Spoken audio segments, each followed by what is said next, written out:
Hello दोस्तों, उम्मीद है आप सब अच्छे होंगे। भारत ज्ञानाक्षर की सीरीज अनसंग हीरोज़ में आपका स्वागत है और हमारे आज के हीरो का नाम है बीकानेर के महाराजा गंगा सिंह। बीकानेर के जनरल महाराजा गंगा सिंह राजस्थान के उन राजघरानों में से एक थे जिनका नाम अपनी अभूतपूर्व उपलब्धियों के लिए इतिहास में दर्ज है। अपनी आधुनिक सुधारवादी दृष्टि के लिए जाने जाने वाले बीकानेर के शासक प्रथम विश्व युद्ध के दौरान ब्रिटिश इंपीरियल वॉर कैबिनेट के सदस्य होने वाले एकमात्र गैर श्वेत व्यक्ति थे। हालांकि अभिजात वर्ग के बारे में दो सबसे प्रसिद्ध तथ्य हैं।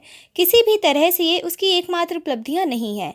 General Maharaja sir Ganga Singh GCSI, GCIE, GCVO, GBE, KCB, JCSTJ 1888 से 1943 तक बीकानेर की रियासत के शासक महाराजा थे। उन्हें एक आधुनिक सुधारवादी दूरदर्शी के रूप में व्यापक रूप से याद किया जाता है। गंगा सिंह का जन्म विजयदशमी के शुभ दिन 3 अक्टूबर 1880 को महाराज श्री लाल सिंह साहिब और उनकी पत्नी माजी श्री चंद्रावती जी साहिबा के यहाँ हुआ था। वह डूंगर सिंह के भाई थे जिन्हें उन्होंने 16 दिसंबर 1888 को उत्तराधिकारी बनाया।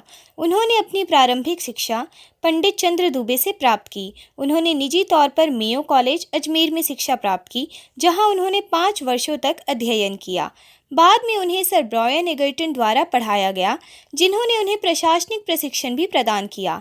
सैन्य प्रशिक्षण के लिए उन्हें 1898 में देवली भेजा गया और 42वीं देवली रेजिमेंट से जोड़ा गया, जिसकी लेफ्टिनेंट कर्नल बेल की कमान के तहत भारत में बेहतरीन रेजिमेंटों में से एक होने की प्रतिष्ठा थी। उन्होंने बक्सर विद्रोह 1900 के दौरान चीन में सेवा की। प्रथम विश्व युद्ध के दौरान उन्होंने बीकानेर कैमल कोर की कमान संभाली, जो फ्रांस, मिस्र और फिलिस्तीनी में काम करती थी। एक शासक के रूप में उन्होंने बीकानेर में एक मुख्य न्यायालय की स्थापना की, जिसकी अध्यक्षता एक मुख्य न्यायाधीश करते थे, जिन्हें 2 न्यायाधीशों द्वारा सहायता प्रदान की जाती थी। ऐसा कदम उठाने वाले राजस्थान का बीकानेर पहला राज्य था। उन्होंने 1913 में एक प्रतिनिधि सभा की स्थापना की घोषणा की। बाद में उन्होंने 1922 में एक फरमान द्वारा एक मुख्य न्यायाधीश और 2 उप न्यायाधीशों के साथ एक उच्च न्यायालय की स्थापना की। कर्मचारियों के लाभ के लिए एक जीवन बीमा और दोस्ती बीमा योजना शुरू की गई थी।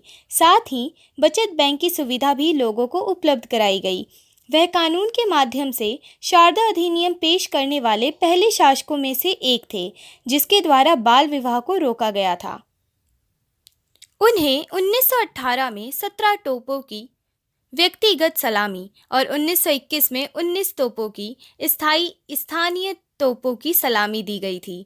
बाद में उनकी सेवा करते हुए जब वे 1910 में महामहिम राजा जॉर्ज पंचम राजा सम्राट बने, केंद्रीय भर्ती बोर्ड भारत 1917 के एक सदस्य, उन्होंने शाही युद्ध सम्मेलन 1917, शाही युद्ध मंत्रिमंडल और पेरिस शांति सम्मेलन में भारत का प्रतिनिधित्व किया।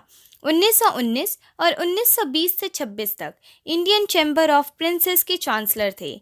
उन्होंने 1924 में राष्ट्र संघ के 5वें सत्र में एक प्रतिनिधि के रूप में भारत का प्रतिनिधित्व किया।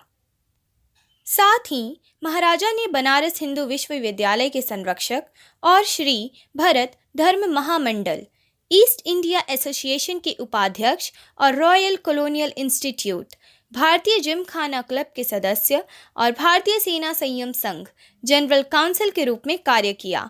मेयो और Daly college, Indian society of oriental art, Indian society London, Bombay natural history society और इंडियन रेड क्रॉस सोसाइटी के पहले सदस्य थे।